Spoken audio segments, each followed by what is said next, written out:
But I come in a room like this, and I hear the beautiful music from our musicians and singers, and I'm surrounded by the love of people in a community that is so steeped in faith. I look out at our clergy, I think about the house we're in. Bishop Browner, I want to thank you for being a friend to me for many years, and First Lady Linda for welcoming here many times, and just a place of refuge for the people trying to escape the storm. So thank you for what you do. We need you now more than ever, and I appreciate you so very much. I also want to recognize Reverend Robbins. I'm never going to think about roots again in trees without thinking of your story. And I am grounded in those same roots that allow me to face the challenges and adversity within this community and beyond because of that reminder that our roots in Buffalo are strong. You can't tear them apart. And we are blessed with incredible elected leaders who you don't know what they have in them until you see them tested. And Byron Brown has been tested so much this year. He has been through so much. But this is a time when you want that calm, reassuring voice that we're going to be okay. And Mayor Brown, you gave that to us. A lot of things swirling around, a lot of anxiety, a lot of fear, and you just had this way to calm us down and get us through the storms, whether it's a blizzard that took the lives of so many of our brothers and sisters just a few months ago, or the storm or what happened 1 year ago today. So Byron Brown, thank you for being a friend and the person this community needed at its darkest hour. Let's give another round of applause to our Mayor, Byron Brown.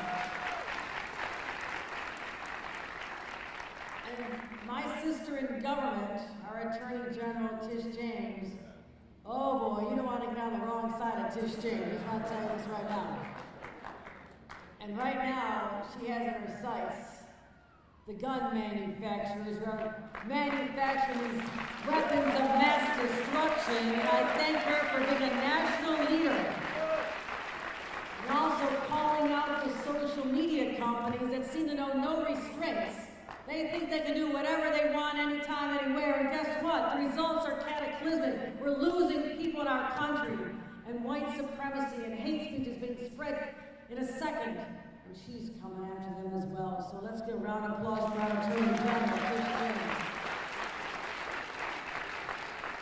Our state leader, the majority leader of the New York State Assembly, our very own from this community, Crystal Peoples-Stokes. Thank you very much for all you do. Our Senator, Tim Kennedy, is joining us here as well.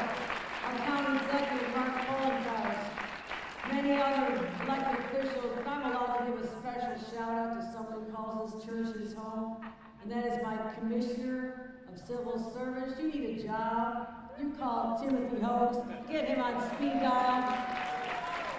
An extraordinary public service, there you go. Council President Darius Pridgeon and so many others. It's hard to know what to say on a day like today. It's Mother's Day. Happy Mother's Day to the moms. There you go. There you go. A lot of excitement. Hope you got some flowers to the grandmas.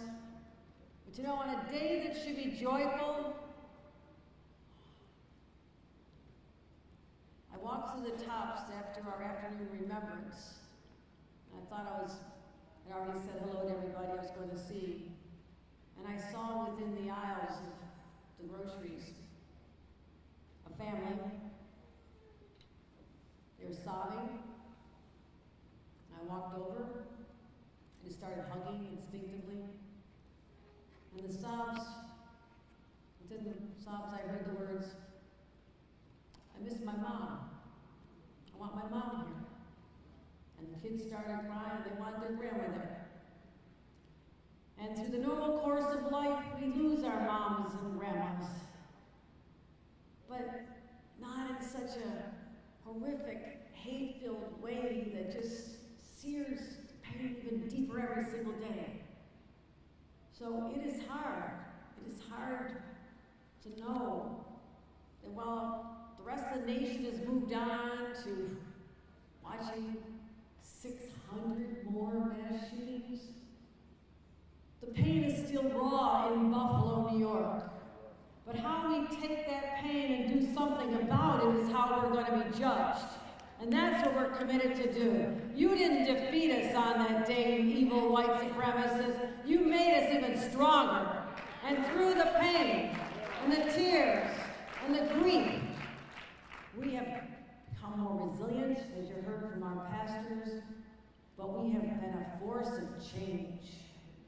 Those families went down to Washington and said, "Wake up, what's the matter with you? Why don't you do something, for God's sake? People are dying in our streets." And they finally passed some gun legislation. But are they done?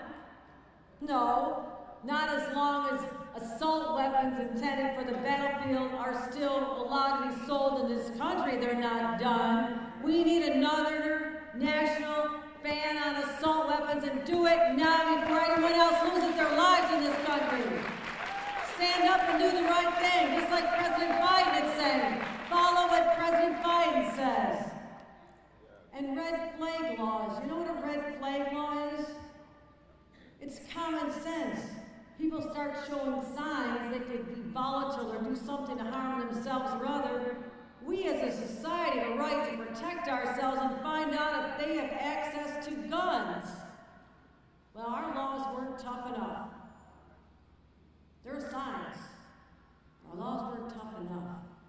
After this state, when I was here for days and days, I went back to our Capitol, worked with the majority leader of the Assembly, worked with our senators, and said, we need to toughen our red flag laws to make sure everybody's using them, and as a result, in 1 year, in 1 year's time since this date, over 9,000 cases have been brought under our red flag law, stopping people who could do harm to all of us from getting guns. 9,000 in 1 year.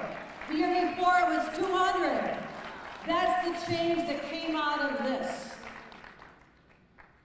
Background checks, banning ghost guns, banning high-capacity magazines, monitoring social media. I've got more state police watching everything that's going on to find out who's saying what and is it going to be harmful to others.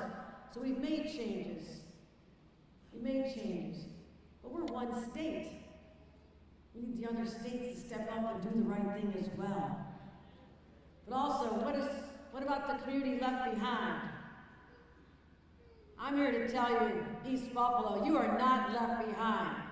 This is not a one-year occurrence. We're saying goodbye, good luck. No. I want to see transformative change here on the east side. Yes, I do. And that's why, since I've been governor, it hasn't been all that long, $200 million directed to East Buffalo to bring this community back, our small businesses, our homeowners, our young people getting more programs. You invest in the people and let them know they matter. Because far too long, this community has been overlooked. They felt ignored. All the good stuff's going elsewhere, not to us.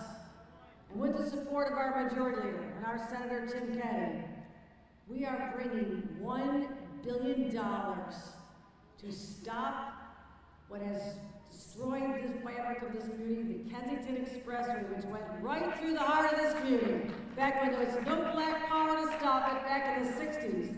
And finally, we're going to heal that wound and build a beautiful community. And finally, I just allocated $10 million more for Say Yes Buffalo. Why? Because I want every child, no matter what zip code they're born into, to have a shot at a good college degree if that's what they want to do. This, my friend, all came out of what we dealt with. It'll never heal the wounds. It'll never bring back mom or dad or brother or sister. It won't do that. But know that this community, when they were tested, they rose up. And they rose up against racism, and they rose up against white supremacy, and they rose up against assault, they rose up against the insanity of it all. And for that, my friends, I am so proud of this community. Together, we will continue to rise up, and we'll never, ever forget the great city of Buffalo. God bless all of you. And thank you very much.